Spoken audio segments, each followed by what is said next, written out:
Welcome to the Dynasty Vipers Vipercast, where all things football are injected right to your veins, with your hosts, Matt Donnelly, Calvin Shoemake, and Jeff Mueller.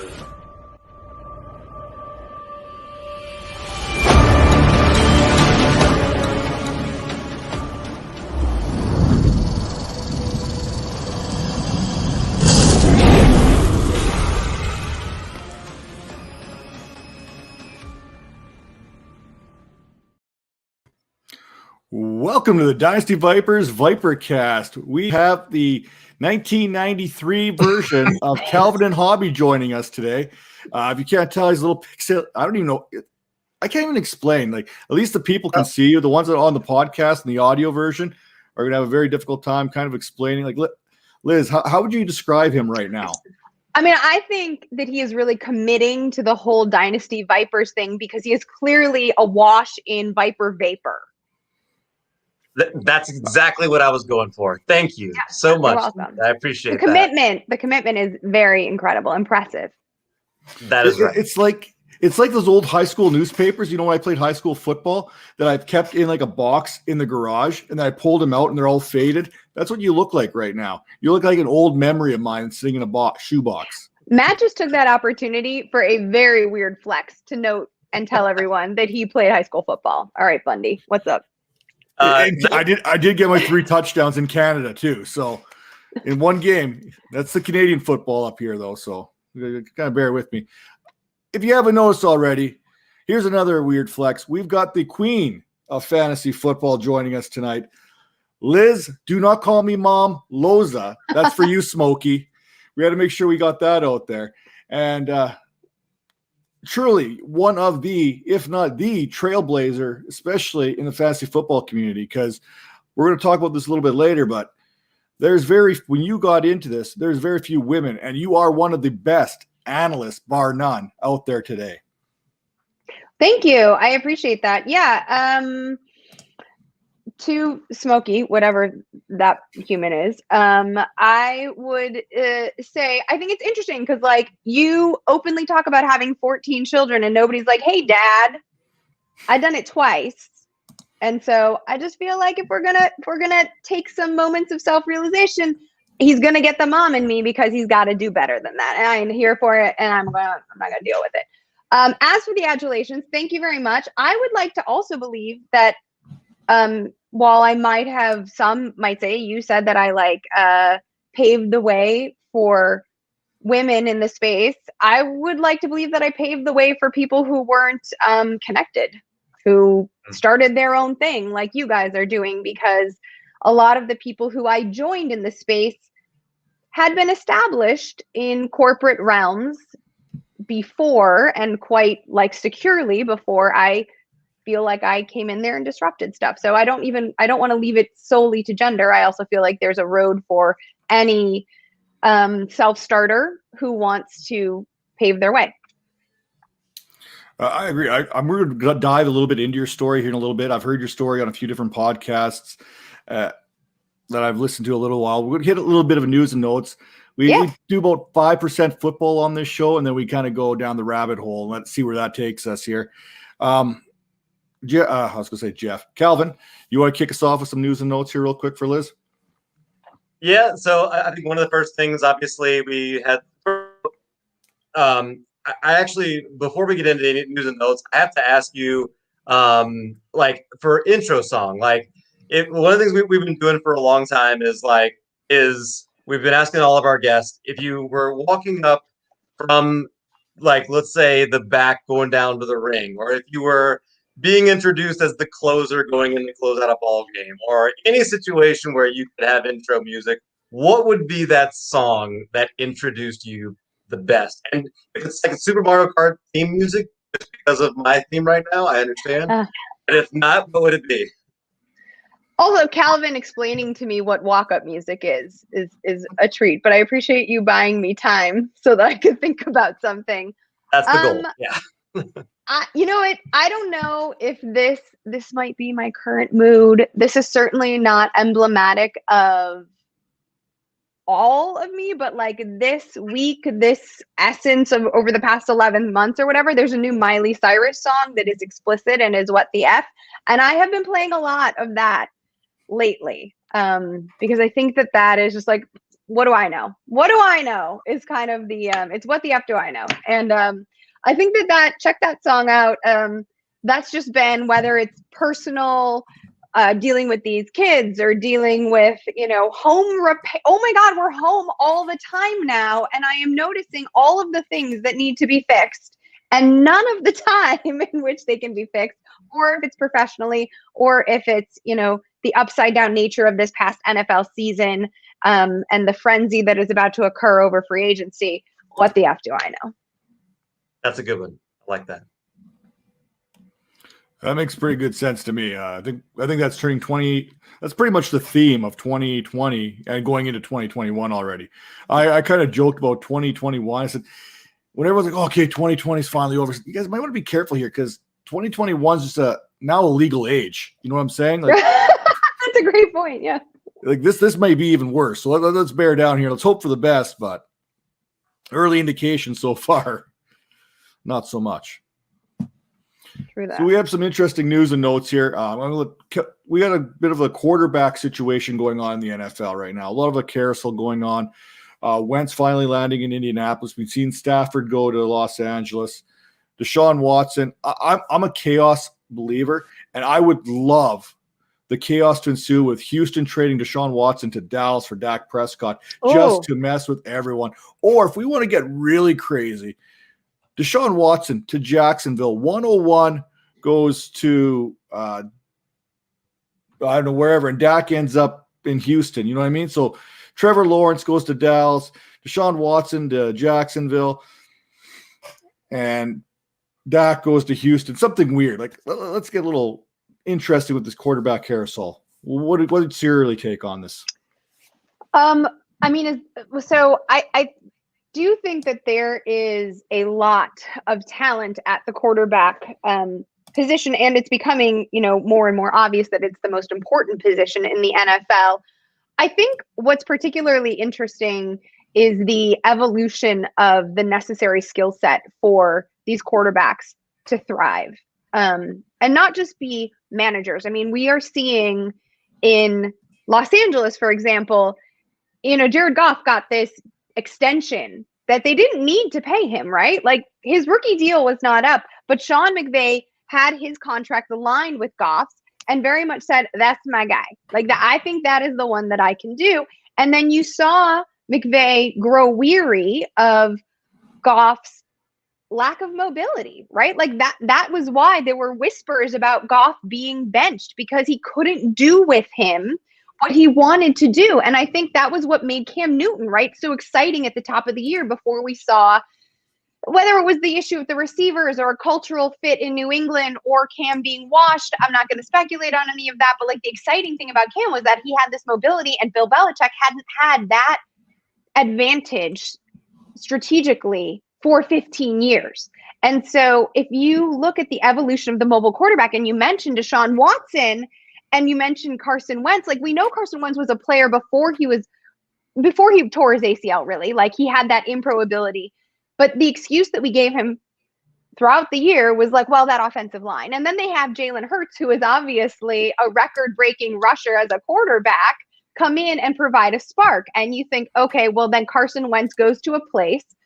Yes, he reunites with Frank Reich, and Frank Reich was able to get quite a bit out of him. So maybe that's something. But also, he goes to a place where they have a line. You see Tom Brady go to Tampa Bay. And what did Tampa Bay immediately do? They knew what they had, and then they protected him. Case Keenum was productive when he had protection.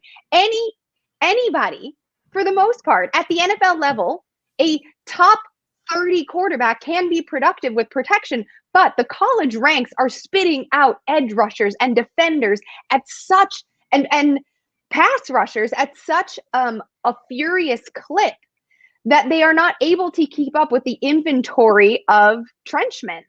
And so now you are seeing the necessity for a mobile rusher. I would even consider Dak to be a mobile rusher, And so someone who's able to elude. I interviewed Kyler Murray the week of the Super Bowl, and I asked him, this piece didn't make air, but I asked him, assuming that Patrick Peterson and Kenyon Drake are all retained, who do you want the Cardinals to draft in the first round?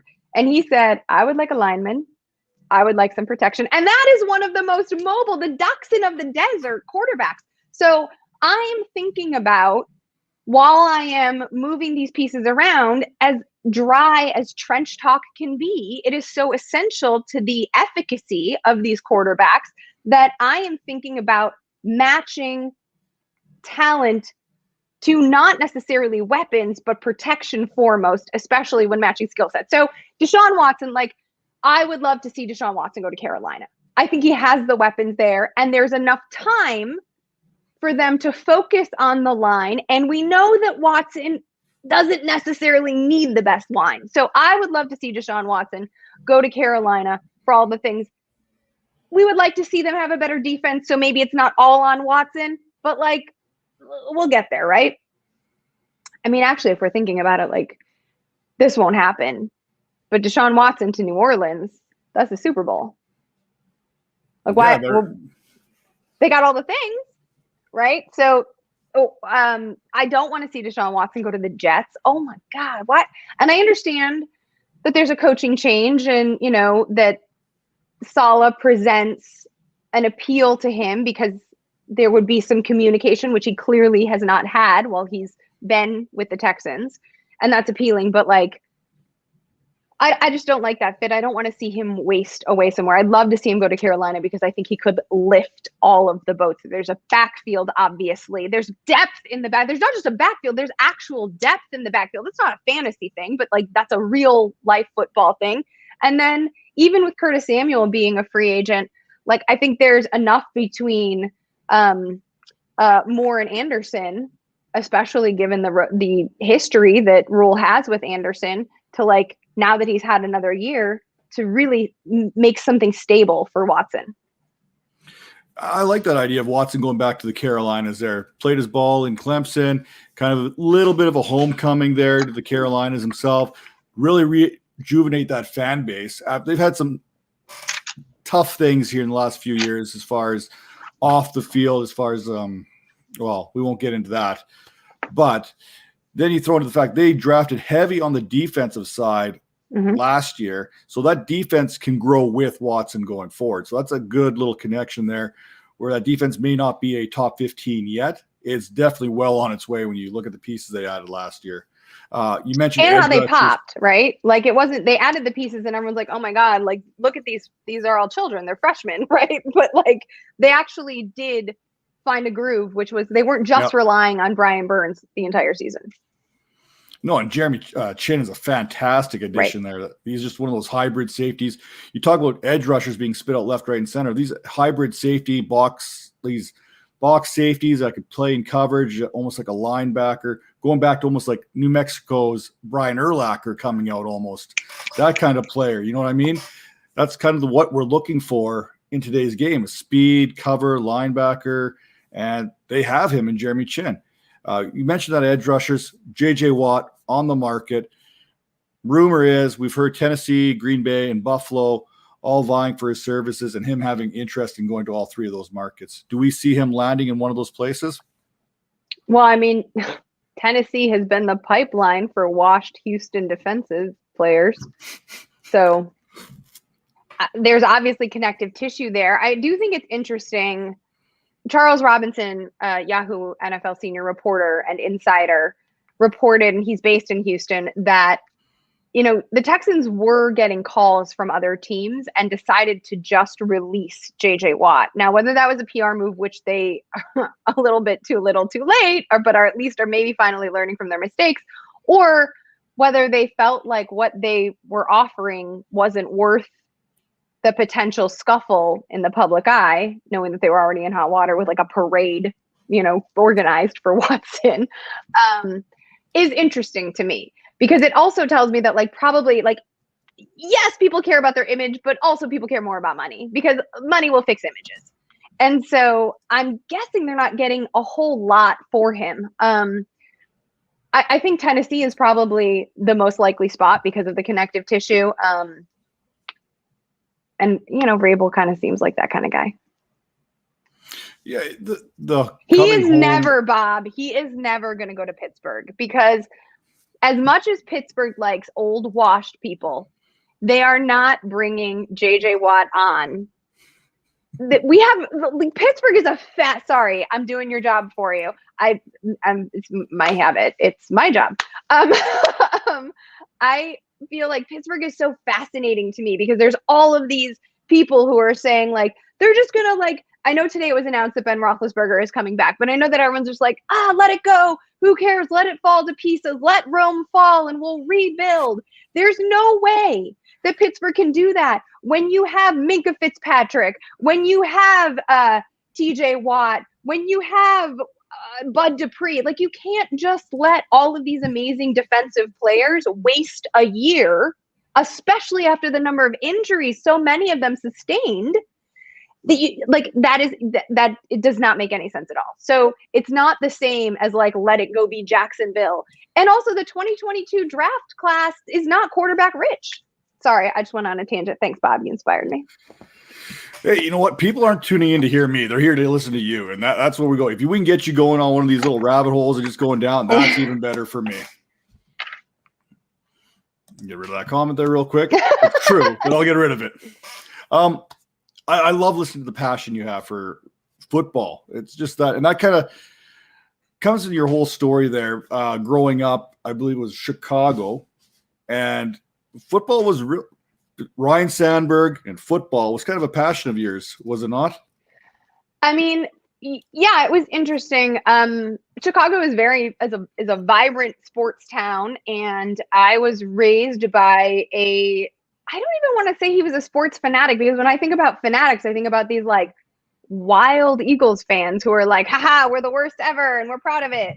Or like these Buffalo fans who like do flips in the cold onto card tables. Like I was raised by like someone who was passionate about his sports and his team, but not to a deranged level. And I hung out with him a whole lot. I had a single mom and my grandpa kind of did like all the after school stuff and taking me to different lessons. And so I grew up kind of doing what he was into, that included, by the way, like going to the track.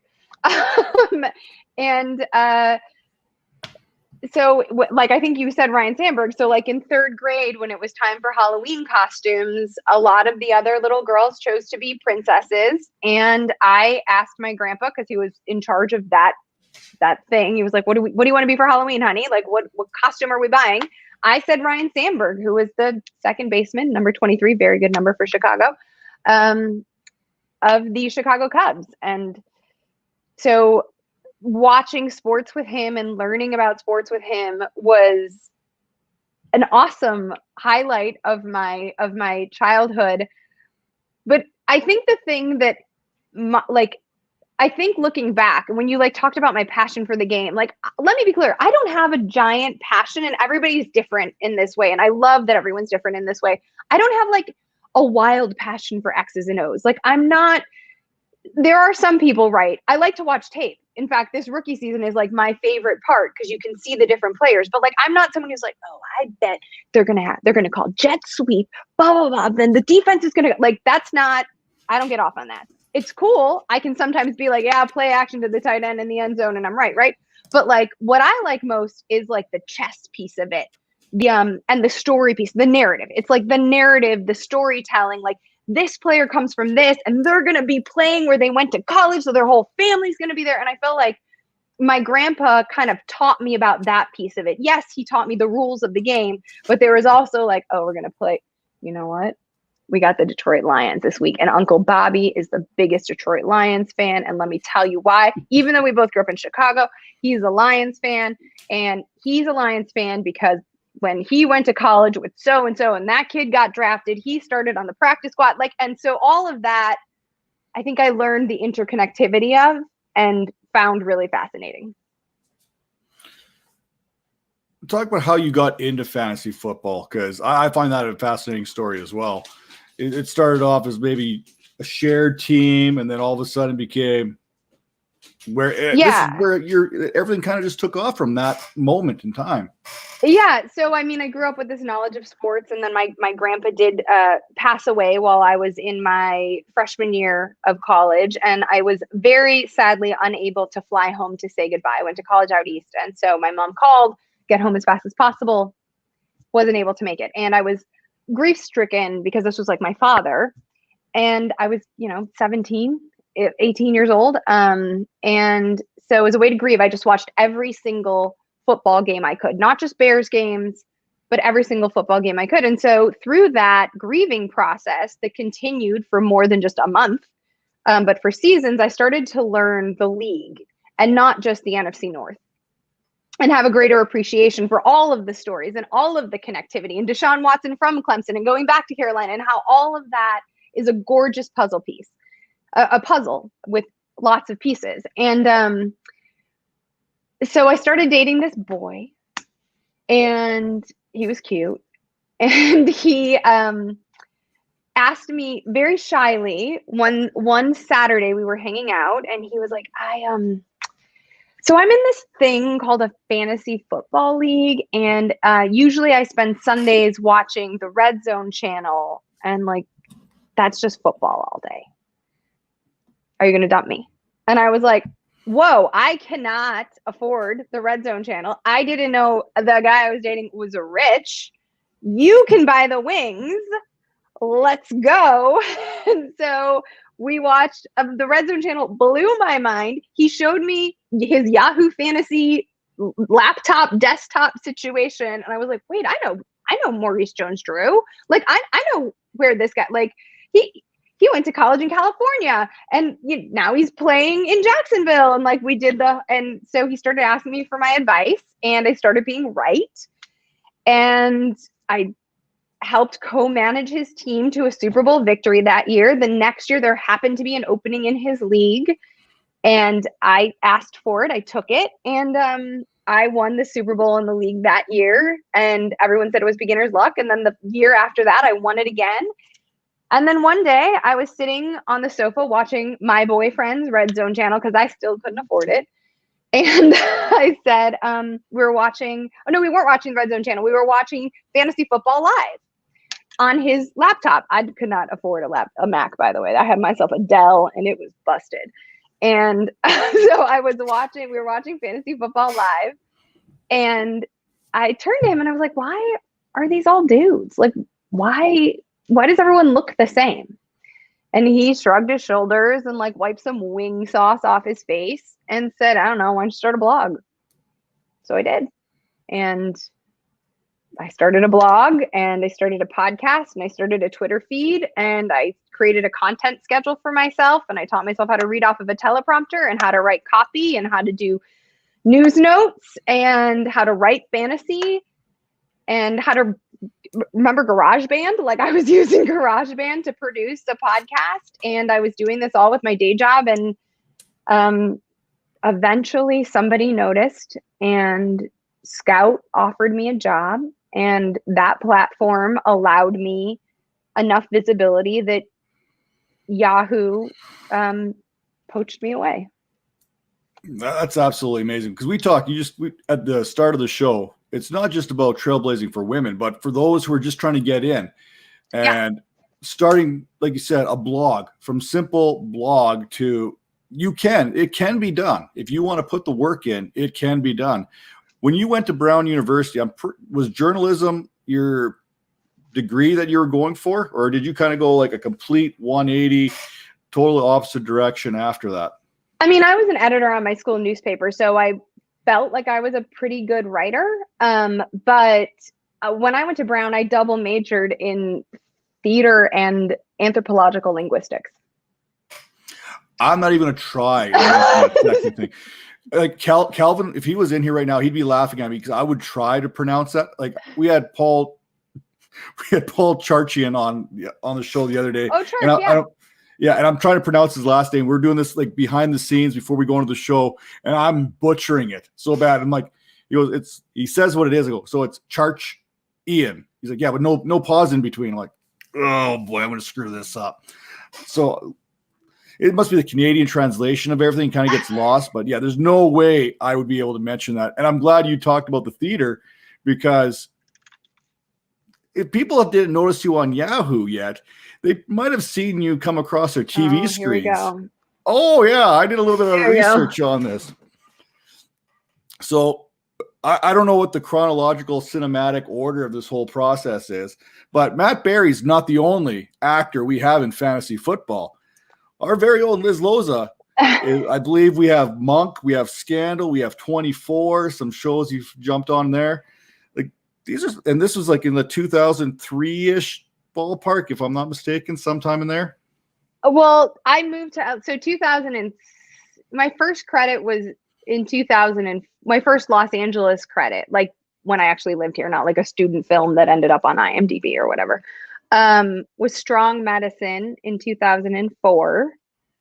And that was when I got here. And then Monk. Yeah. And then Monk. And then I was a working actress, but I wasn't famous, right? Like I was making my health and I'm a member of the SAG. I'm a member of SAG, of the Screen Actors Guild. I still am. I did a lot of I still do a fair amount. I won't say a lot because football takes up so much time, but of like voiceover work. I was the voice of Pier 1 Imports for like 2 years, fairly recently. So yeah, it was interestingly, I felt that, so having an entertainment industry background was helpful because I could like use everything that I learned to produce my own stuff. And I had friends who I could who let me borrow light kits from them. So when I was making my blog, and that was what I wanted to say, like when you want to start your own thing, like you have to add something new every season, add a new layer.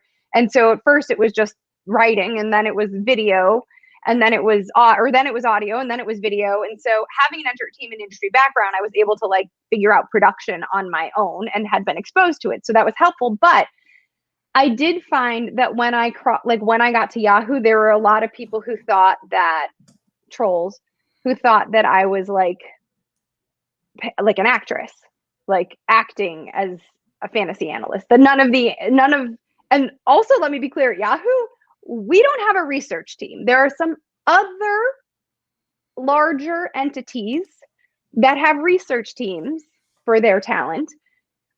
We don't have anything. Like all of the research is our own research. We all prefer, everybody on the team likes their own individual sites. We have to do all of the work ourselves. We do all of our own writing.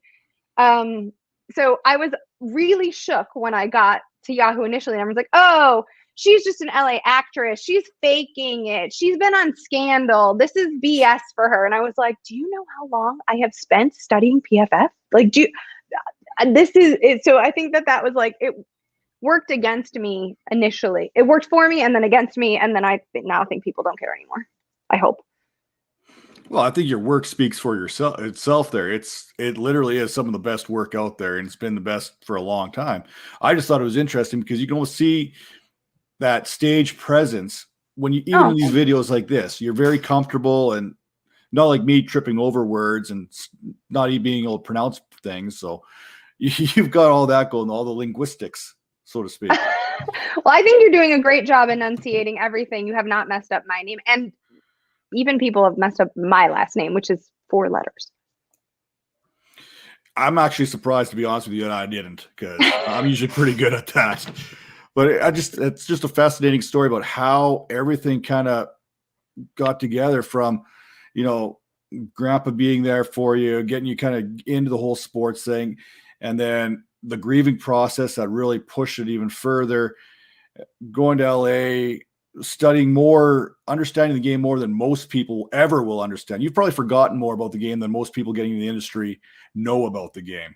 And I think that's pretty fantastic and a testament to how you've built from nothing to where you are now, because there's not many people. For some people, it seems like it's really easy to get in nowadays with a platform and, okay, yep, I'm going to do a TikTok video, and all of a sudden, boom, that shoots out, and there's that platform. But to grind it out, this is behind the grind. And literally your story is about grinding from humble beginnings and getting to where you are now is pretty amazing. So I have to hats off to you on that whole process there. It's really encouraging for individuals like me I'm more of a hobbyist when it comes to this. No one wants to see my ugly mug on TV. We don't know that. But my ultimate goal is someday when we go to our home draft, they open up their magazine, I'm staring right back at them. That would be the ultimate troll job for me. They're getting their rankings out of like Roto World or Yahoo or whatever publication they bring. And I'm like sitting there smiling at them and yeah, draft this guy. You know what I'm saying? So it gives a little guy hope to see that there's a way to go for everyone to get to where they want to go eventually. We mentioned a little bit earlier. I appreciate that, Matt. I'm sorry. No, I was going to say I appreciate that because sometimes even in this position, like it is a wonderful reminder. And as you were talking about my grandpa, I just started thinking about, I mentioned the track and his love of the ponies, and he loved Vegas, and here's like a funny aside story. I don't know how long we're supposed to go or not, so you can shut me up whenever. But I remember being like quite small, and my grandpa loved Las Vegas, like absolutely loved it. And when he came back from Vegas, he'd always bring me rolls of quarters so that I could put them in the gumball machine, or do our laundry. But my grandma came in like flustered. She was like, "Where's Grandpa? Where's Grandpa?" And I was like, I don't know. Where's Grandpa? I'm a kid. And she was like, "He said he was going to the grocery store to get milk." That was hours ago. So my mom and my grandma start calling every hospital in town. Where is he going? Where is he going? And I like wasn't worried. That SOB flew to Vegas without telling anybody, put a suitcase in the back of his Mercury and drove his ass to O'Hare Airport and went on a bender at like 70 in Vegas and came back with fat Ziploc full of quarters for me and was like, blackjack was his game. So I learned how to play blackjack. And I think I only mention it now because like sports betting is becoming such a piece of fantasy, like an adjacent cousin to, and as we're seeing the legalization of sports betting open up, it is fascinating to me that like the company that I am with has a relationship with BetMGM, and that is the casino that my grandpa like fled to. And so it does make me feel like he's always this like, I mean, most people don't think of angels as those who are like diehard sports fans with a potential gambling problem, but my angel is certainly that. It's funny that whole thing's funny. You just mentioned like Maurice Jones-Drew going to California, then off to Jacksonville, and now this story. It's like the 7 degrees of Kevin Bacon going on, and you're living the 7 degrees of Kevin Bacon. Yeah. MGM, Grandpa going there, quarters, Yahoo. Like the connections there, you're making those connections, and that's really what fantasy football is about: is making those connections to the people 100%. In the community as well. Yeah, like it's been fantastic. You mentioned that. I know I started watching NFL Fantasy Live. That was kind of my first go-to for television. I kind of relate with the Bob Harris's, Charches. Love Bob. These guys going old school because I remember taking our newspaper and doing stats for my hockey drafts and stuff like that. And we'd add them up every week. And then you hear these guys' stories talk about the fax machines and the 1-800 numbers and how it was back in the Wild West of fantasy football. But you mentioned when you turned on the team, you're like, why is there no women? It kind of throws you off. And when you came in, there's basically you and Belle were the only two women. She was more of not as much of an analyst as she is even today. And by the way, you guys are still two of the best out there, bar none, you and Belle, when it comes to fantasy knowledge, football knowledge in general. And now you start to see open up Furlands out there. So many fantastic women who put men to shame. So throw away that gender card. It's about fantasy information. If you can put out that fantasy information, I don't think it matters one way or the other. And there's always going to be that first one who goes for it. And you mentioned you're not just a woman in fantasy, but kind of that one that can prove to others that you can build something from nothing. But it's hard to ignore the other major influences that you've had in the industry. Well, thank you. I mean, it's always so interesting to me when people get like Women's History Month is coming up in March. And so I get calls a lot, like, hey, can we interview you for this? And my university, like the fact that Brown University reached out to me to interview me a couple of years ago and feature me in their alumni magazine, I skull emoji. Done. Oh my God. That was it. Like, I couldn't believe it. And so the boyfriend that I talked about earlier, he's my husband now. And he also went to Brown. We were not there at the same time. He's old. But he was not, he and his dad went there. And they have not been like profiled in the Brown Alumni Monthly. So like, I don't know. There are still moments that I'm like, I'm just like a kind of poor kid who was raised by a single mom. Like that's I'm not, so being the first woman in something, I say that all to mean that like, it was not because my mom was a single mom. She was an attorney. She went to law school. She's a judge now. My grandpa was never anything but supportive. I never like dealt with any of this. Girls are supposed to do this. Boys are supposed to do this stuff. I mean, a little bit. We all, right? Like girls are supposed to have long hair. Boys aren't, like that sort of stuff. Sure. Given the time I grew up in, but like, there really wasn't this like limited thing. And I saw my mom working with like at a profession, and my grandpa was teaching me these things, and he was never saying be quiet about them, right? So I was a little bit shocked, frankly, especially because I'm from the Midwest and I'm not from like nobody's fancy in my family. Like we're not rich, we're not connected. And I was a little bit surprised when I like got to where I was and people were like, wow, you're not supposed to be here. And I was like, who says? That's kind of a lot of people want to talk about Russell Wilson being a robot. I've interviewed him a couple of times and I can understand why. But the thing that Russell Wilson, I have a fun Russell Wilson story, but the thing about Russell Wilson that I've always appreciated and believed to be authentic is his why not me. So like if you are out there, why not you? It doesn't matter. It doesn't matter, by the way, if you are a guy or a girl, like the trolls are going to be the trolls. I have a keychain that says, don't read the comments. I've had that keychain since I started at Yahoo. Don't read them. They're not going to make you feel better. And if you are reading them for some sort of adulation, you ain't going to get it. And you need to find that for yourself some other way from some other group. It's funny. This is how I know that I haven't made it yet, is I don't knowingly know that I've been trolled at any point. For me, everything's like water off a duck's back. Maybe it's the Canadian, maybe it's the naiveness. If someone's saying something negative, I just doesn't really get to me one way or the other because I just don't know any better. And everyone I've talked to that's gone on is like, it's real. Trolls are real. We've talked about them. And unfortunately, some people have them. And like I said, I think they're the worst in like week 10. No, like week 13. The trolls are the loudest because they're like relying on you to set their lineups. Mm-hmm. And then you are living and dying by their teams.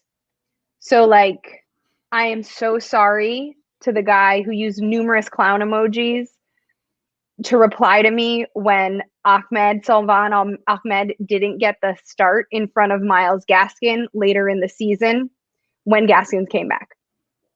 I was tasked with producing some content. It had to come out on Tuesday. I was going on Sunday's game. This guy dragged the hell out of me. So many clown emojis. And it was like, well, bro, like also, I still have this job and you don't even have a team that's going to the playoffs now. So who's winning? Well, and ultimately it comes down to like, we'll get into this here a little bit, but I bounce ideas off other people. Hey, what do you think of this trade? Or what do you think of this? Through the DMs, I do this. And at the end of the day, I'm the one who pulls the trigger on it. You know what I mean? It's my team. I'm pulling the trigger. I'm like, yeah, that was not smart. I probably should have thought better about that. But at the end, like for me, it's end of the day, it's mine. But I know there's a lot of people that, like you said, set my lineup. do this for me. And if it doesn't Here's a work out, it's your screenshot. fault. Here's a screenshot. Here's 2 screenshots so I can show you my bench too. What do you think? I think part of that is on analysts to like set boundaries, decide who's going to give you. Just because someone's asked for it doesn't mean you have to give. That's taken. So I'm still not good at that. That's taken forever. Like, just because someone's asking doesn't mean you have to answer. How much time do you have? Let's answer, like, quality over quantity. And also, I think that, I mean, maybe this isn't true for every analyst, but I think my dirty little secret of becoming a professional fantasy analyst is that I care a hell of a lot more about my picks than my team. And so the joy of playing it for me is then severely diminished by the work of it. I love my job. I love the picks. I just don't have the same, I don't want to say passion. That's not the word. I don't have the same like motivation to work the waiver wire on Tuesday because my rankings are also due that day. And I'm going to focus on the job and what I am putting out into the universe more than my personal fantasy football team. That's interesting because I haven't really heard that before, but I could definitely see it because I know at some points, okay, when you get into too many leagues, I'm guilty of setting my lineup on the Tuesday or right after Monday Night Football. Oh, girl, and leaving it and forgetting all about it, and all of a sudden, come Sunday, I'm like, ooh. I do a 90-minute live show on Sunday morning. Do you know how many times I have left a slot open because news is breaking that I have that player, but he's all of a sudden not going to play, probably on the Patriots, and like, and I'm doing a live show. There's no time for me to be like, oh, hold the production, please. Let me just adjust my lineups. Sometimes I do it, but if you're in like, but probably I do it in like the 2 leagues I care the most about. And then, you know, like, I just think that that's like a really, like again, I don't want to speak for other analysts. I know that other analysts have said it, but like, that's something that I definitely feel like I care much more about whether or not T. Higgins, who I loved, whose tape I loved, but may not have like tons of shares of personally because the chips fell a certain way. But like, I want him to succeed, even if I don't have him on my squad, or maybe even if I'm playing him. Like, I'm like, yes, that was my sleeper for week 4. I'm going to lose now, but I'm going to win because that was a right pick. I love so Bob and me, we co-manage a team. He wants to get you in there because we are like day 2 of the auction startup, and I've already got a violation for not paying attention to the rules. Well, then I don't think you want me. Also, auctions are the most exhilarating and also present I want to, Matt, what is your take on auction drafts? So I'm cheap for one. I'm very frugal, and even if it's fake money, I still feel like it's my money. Well, you got 14 kids, bro. You can't be just.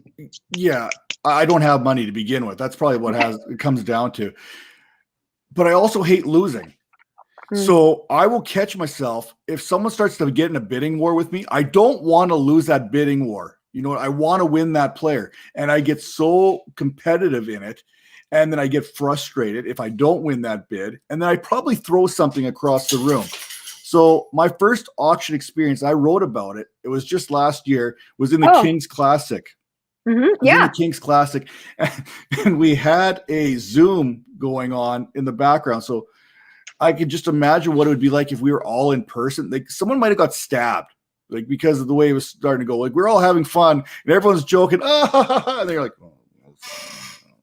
You know what I mean? It's like, or they wait till like that last, like, and you always get that weird automated person. 5, 4, 3, 10, 9, 8. It's like someone's bid you up again, and you're like, oh, come on, can we just move on? Just let me have this guy. It's exhilarating. Like you said, you get that rush, you're about to win a guy, and then someone comes in with 1 second. You had 30 seconds to put a bid on him. Why are you waiting till the last second to get that bid? I think that's great. I think it's a great article. Like, I love that idea. If I would have talked about my first auction draft was a high stakes auction draft in Vegas with Brad Evans and this crew, but I was pregnant. So I couldn't drink, which was a benefit. But then the next year, everyone was like, "You ain't pregnant this year, lady.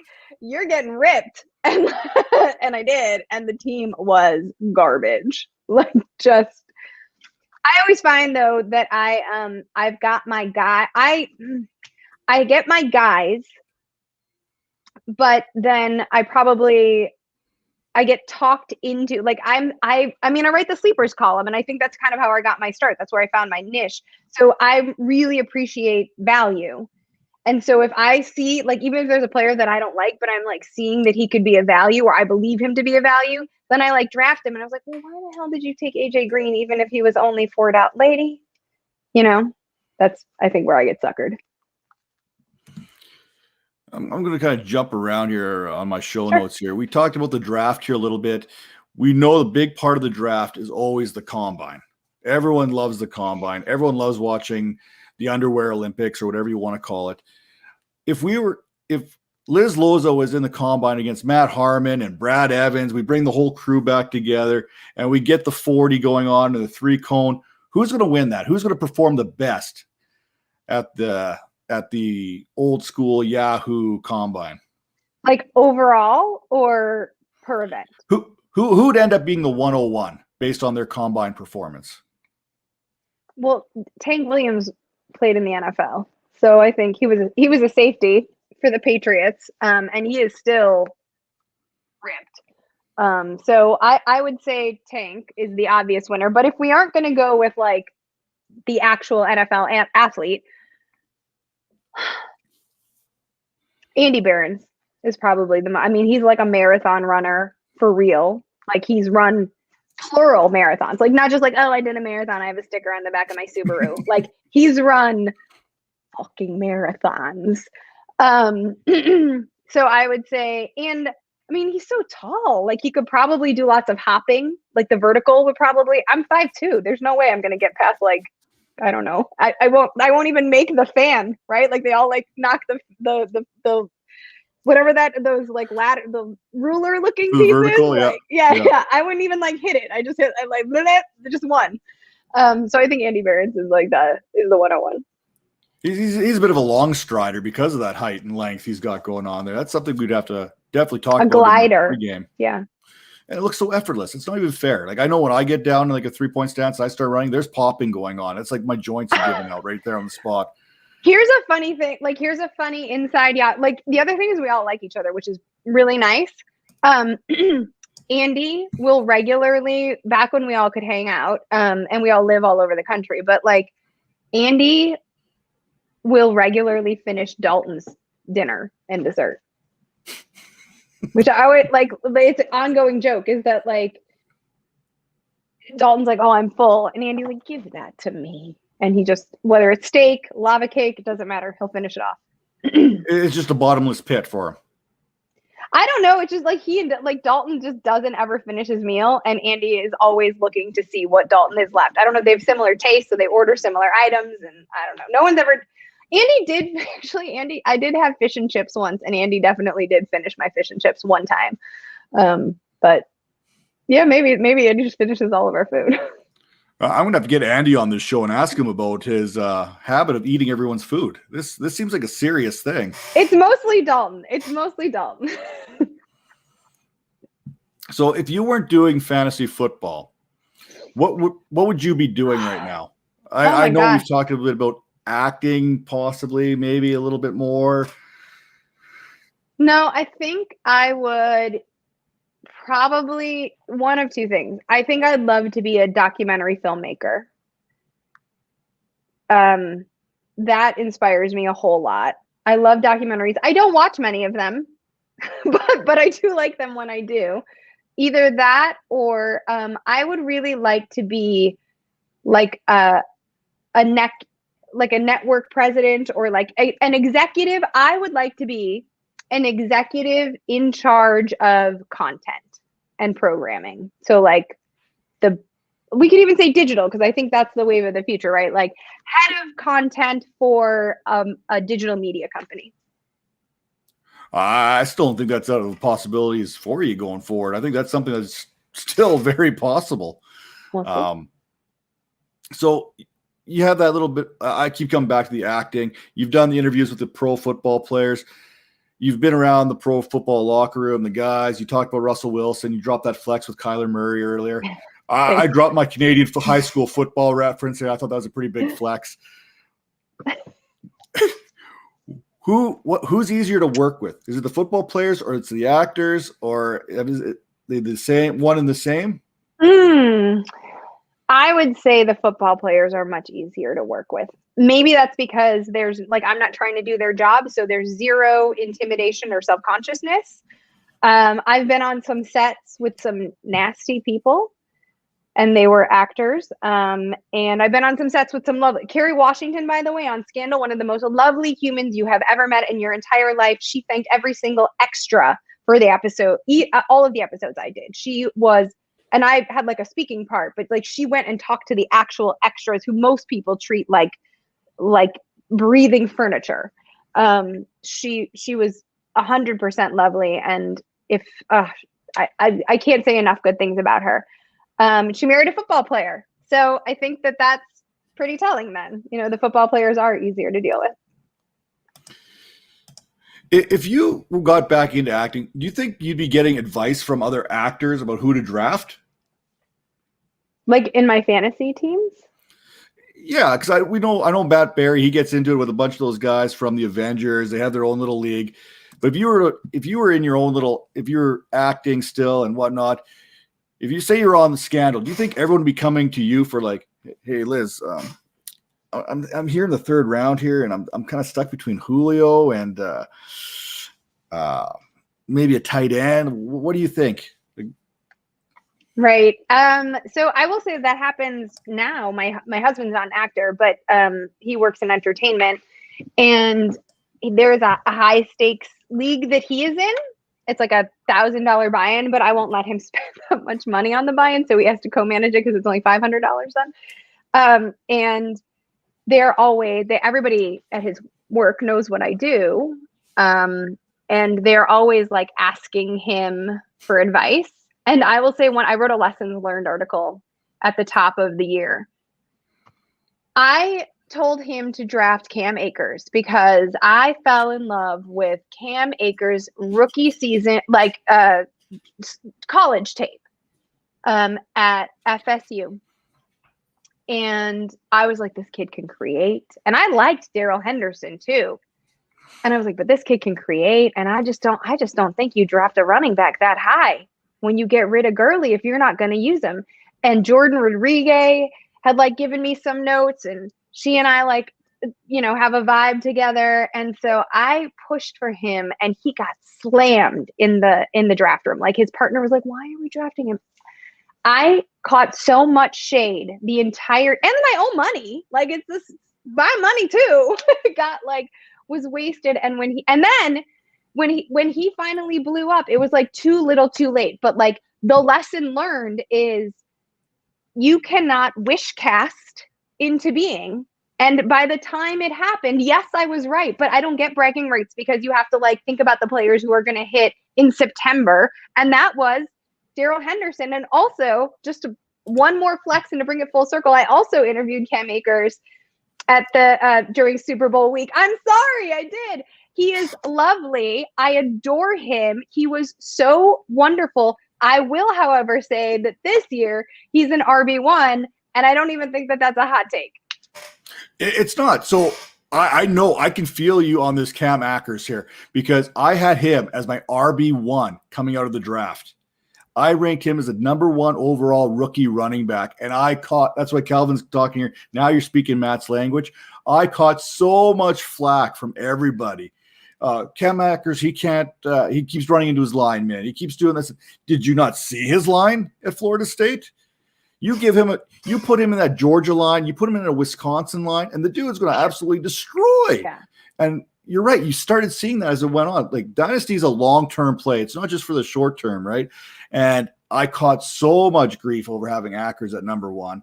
And yeah, I was kind of doing some casual victory laps towards the end of the season there. Kind of not actually saying I told you so, but it was being very implied in everything I was doing. I couldn't do it. My husband came in second to last because he spent all his draft capital on Cam Akers. Well, he didn't reach for him, but like it was just I kept saying like, hold on to him for one more week, just one more week. It's gonna happen. It's gonna happen.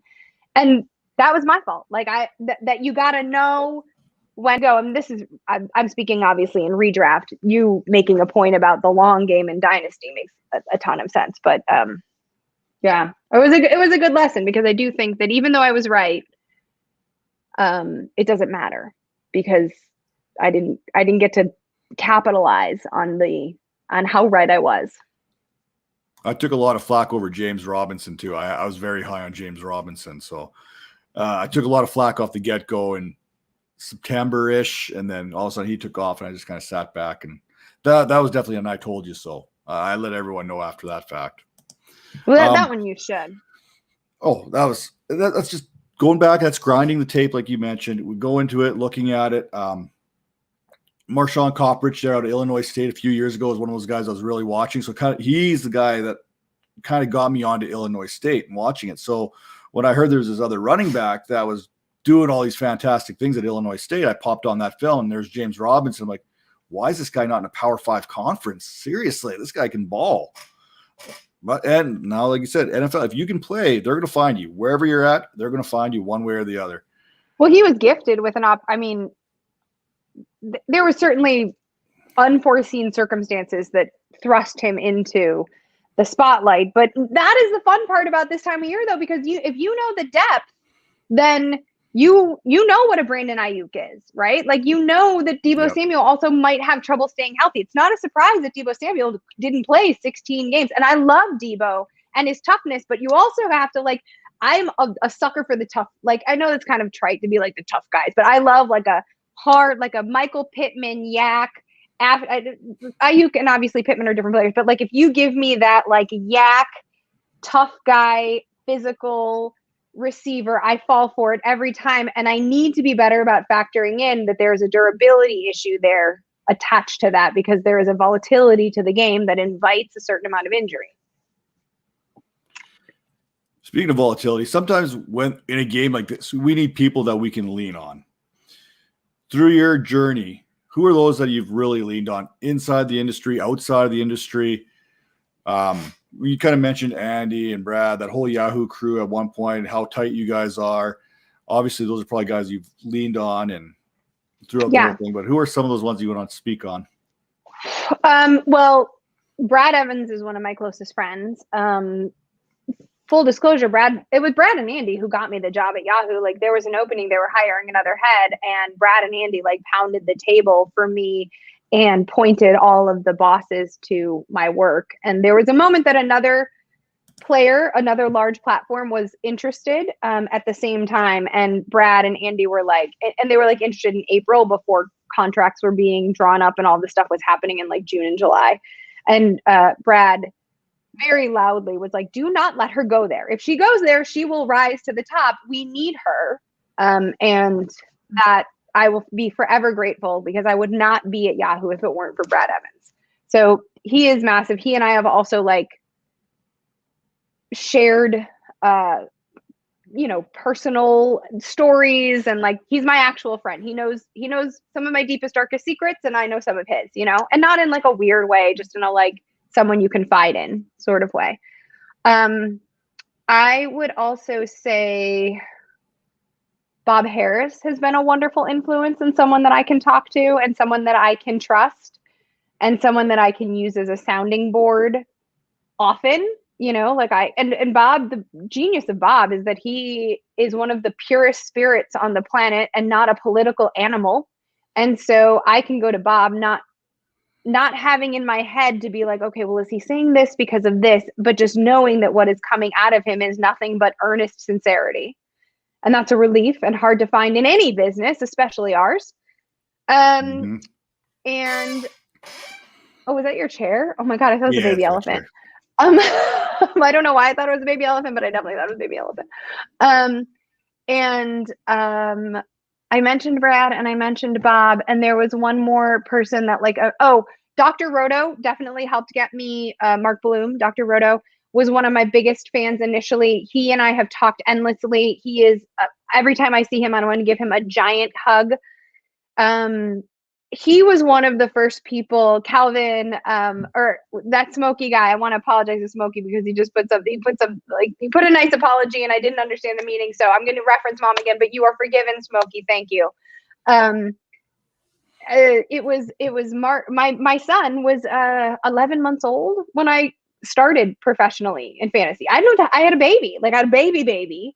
And it was Mark Bloom who was like, you've got this. Like, here's how you balance. I'm a stay-at-home dad. And he was totally supportive of there were not only there weren't any women in the space, but there weren't any moms. And P.S. there still aren't.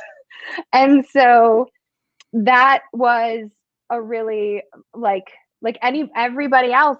There are more women now, but I don't think any of them have children. Jennifer Eakins has kids and she's been around a long time. And I respect her and she and I will text at times, but for the most part, everybody else is just single. Maybe they're married. I don't know. And so he was really supportive. Hold on. There's one more and I keep remembering parts of my career.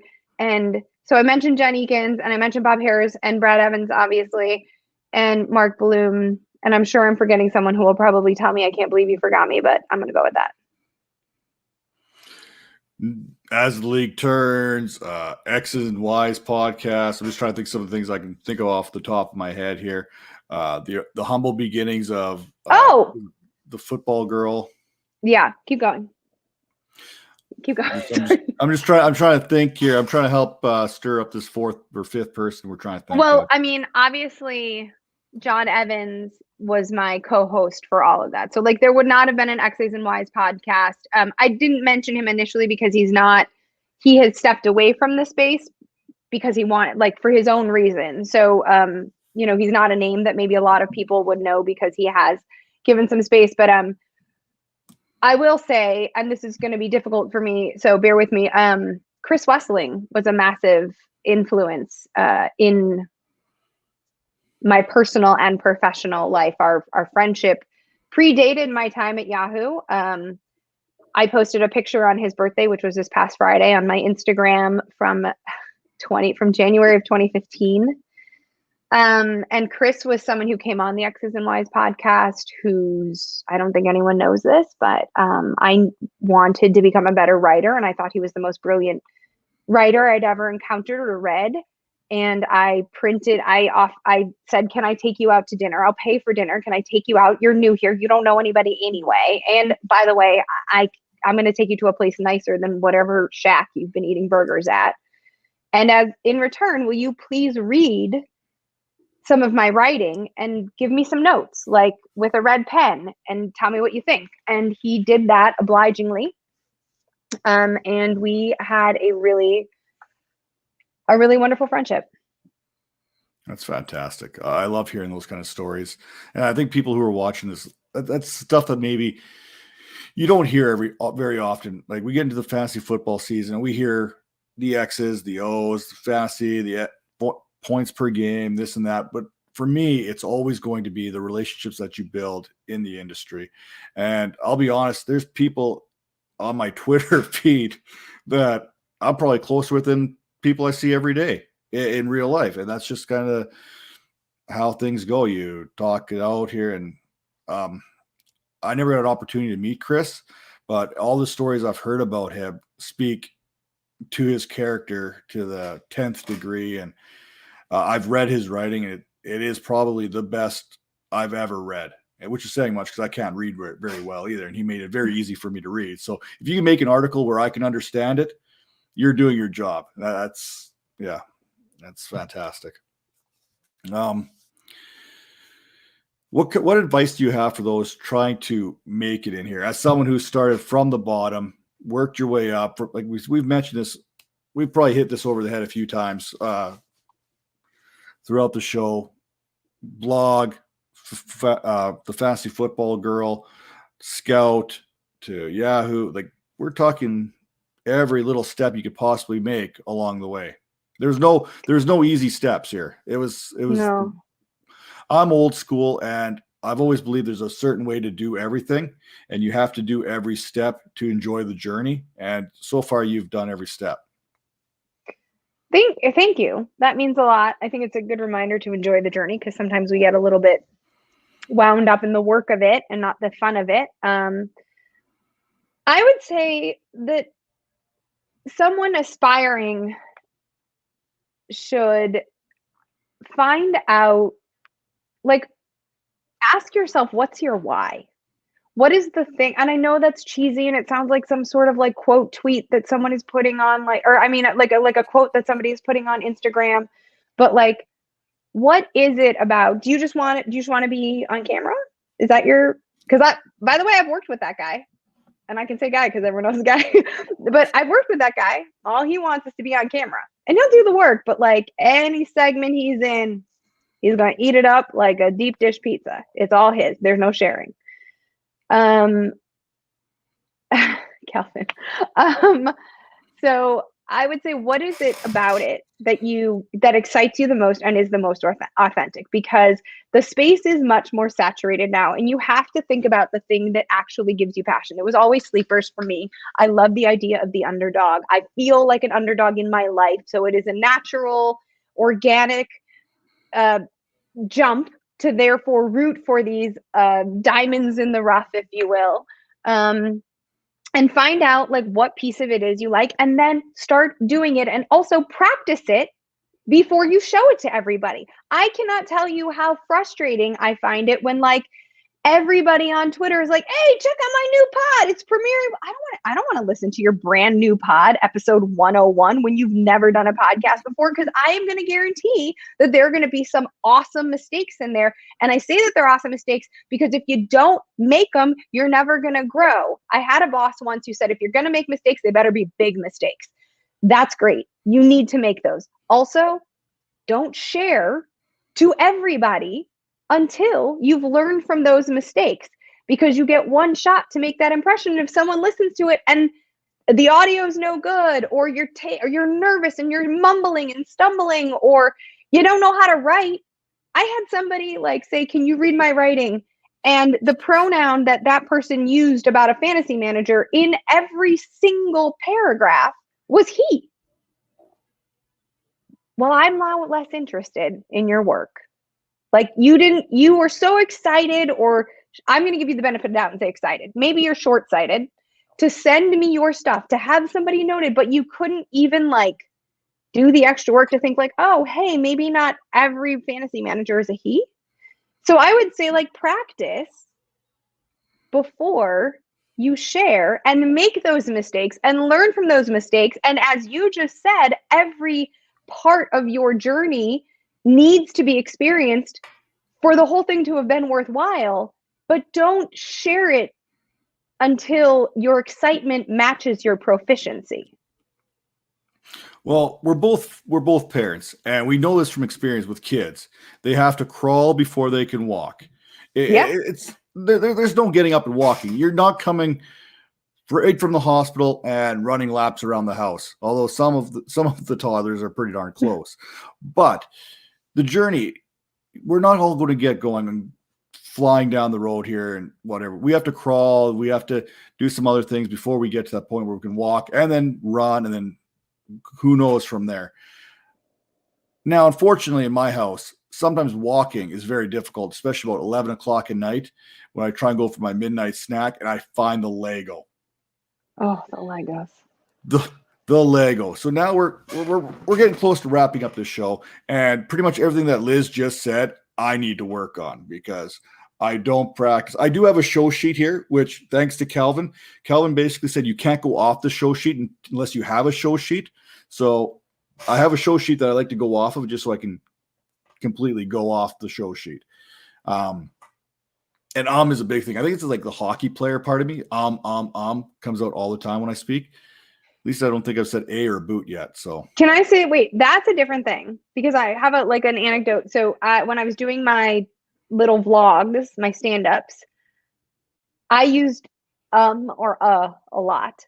And Herbie Teope was watching them. Herbie is a Kansas City and New Orleans Saints beat writer, incredibly professional and plugged in, former military, so he is a stickler. He reached out to me. I didn't directly send it to me, but he said, I'm watching your stuff. And this is 2011, 2012, 2012. And he said, I've been watching your stuff and I'm really impressed and you have a future. Stop saying, here's a trick I did when I'm on air. Just pause.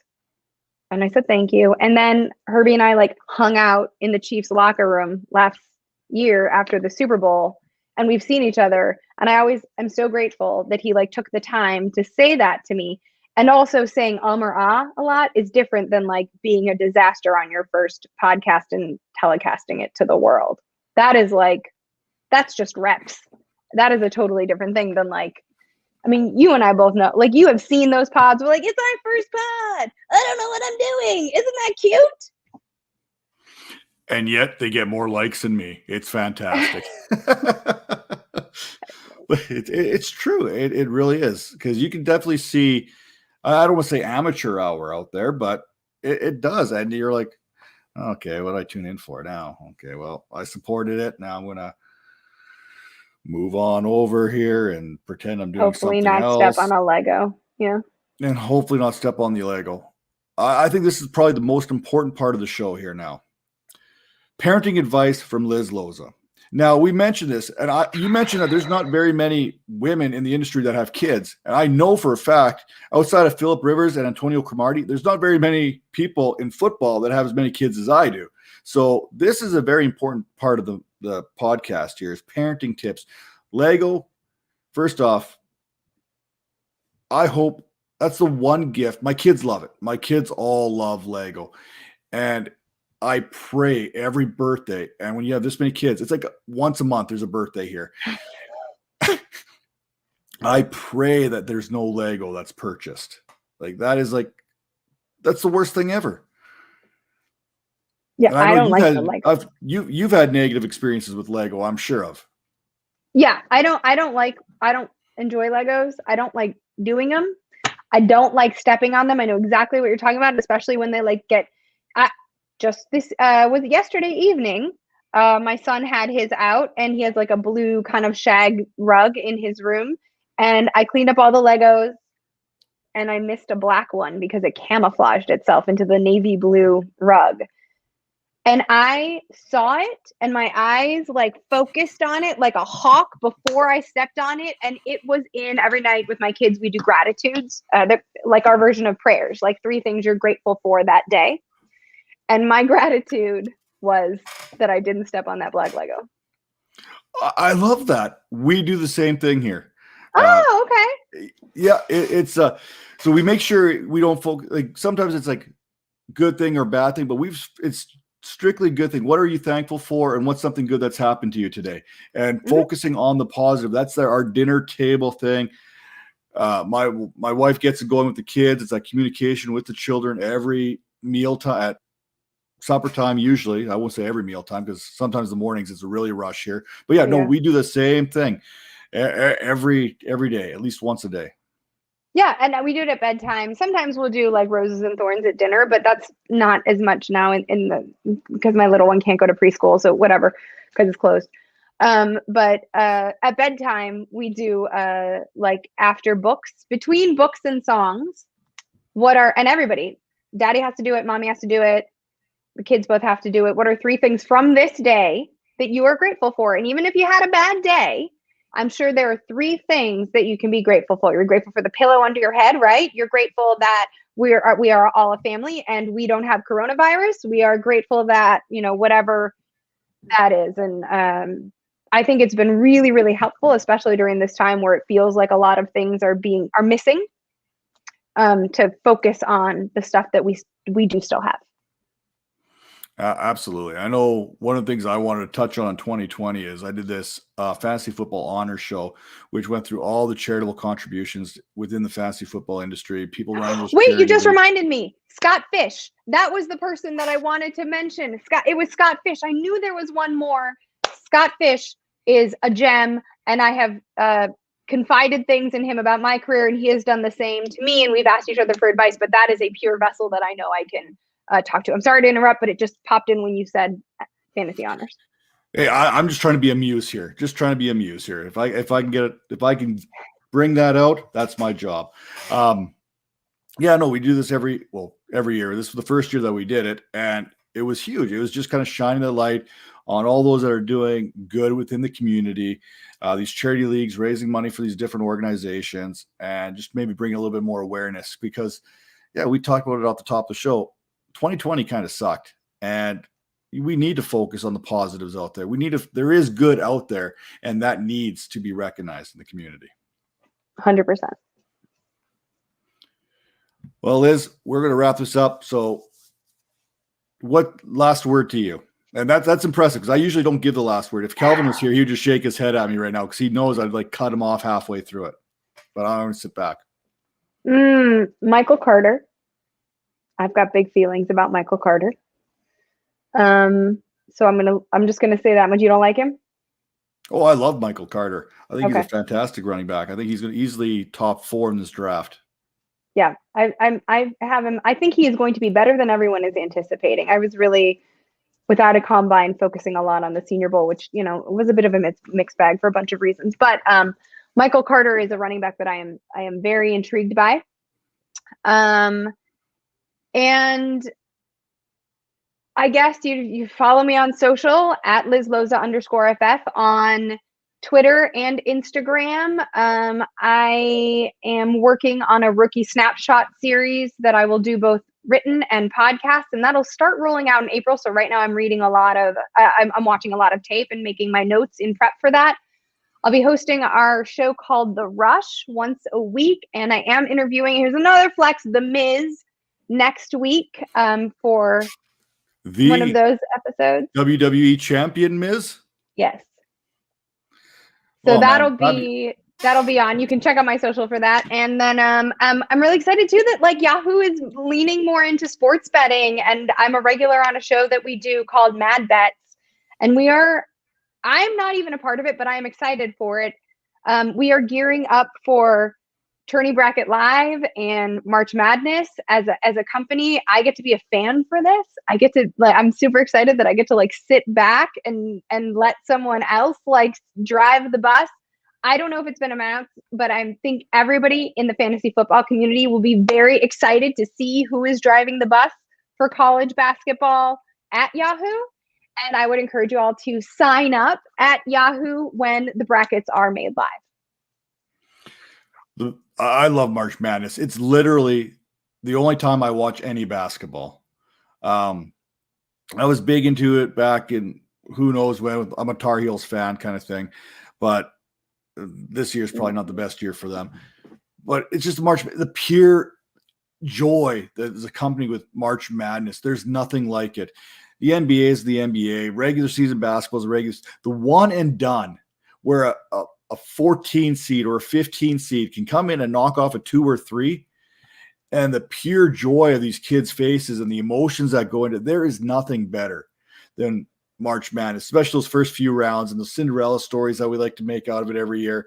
And then those stories like Jimmy V that we hear years and years and years down the road. March Madness is its own beast altogether. It is probably right up there with my Stanley Cup playoffs as my favorite thing to tune in for. I love this. I mean, former ice skater, by the way. So hockey is my jam. When Yahoo first hired me, I was doing DFS hockey as my off-season assignment. Why do I get a feel? No, that was so you and Colleen Wolfe was the other one that was. She was with the Flyers or something, wasn't she? Oh, maybe she was. Yeah, I know she was based. She's from Philly. Yeah, she was based as a local news there for a while. I love Colleen, by the way. She's a friend. And I love that you're like, I'm a Tar Heels guy, and then we're super cool about Michael Carter. Just like, I'm not gonna. And then you were like, I'm a Tar Heels fan. Okay. I get a Ronnie Brown, Cadillac Williams kind of feel between Javonte Williams and Ronnie Brown. I got that going. And Michael Carter, sorry. Yeah. Okay. Yeah. I love all of this. March Madness is going to be awesome. Mad Bets is going to be awesome. Follow me on social. There's a whole lot going on. I love this time of year because I can focus on the rookies, and also I get to do other things and have a little bit of creativity. And the last thing I want to say, because you mentioned the NFL honors, and I co-host the Yahoo Fantasy Football podcast weekly, and last week was our first week back since the Super Bowl. because in addition to losing Chris, we also lost Therese Paylor, and it was a lot to come back and to know that was news and to close the show. And I closed the show mentioning Therese and Chris and asking the listeners to do something kind for somebody they didn't know, because both Wes and Therese gave us so much without asking for much in return. So I would just, yes, go ahead and follow me on social media, and yes, sign up for all of the brackets and all of the products at Yahoo Fantasy. But most importantly, just do something nice for somebody you don't know, because we don't know what everyone's going through. I think that's the perfect way to end this show. Thank you, Liz, for joining us this evening. Calvin, thanks for hanging out in the comments section. That was fantastic. Get that Wi-Fi fixed. And this is the Dynasty Vipers Vipercast. Thank you for tuning in. Good night.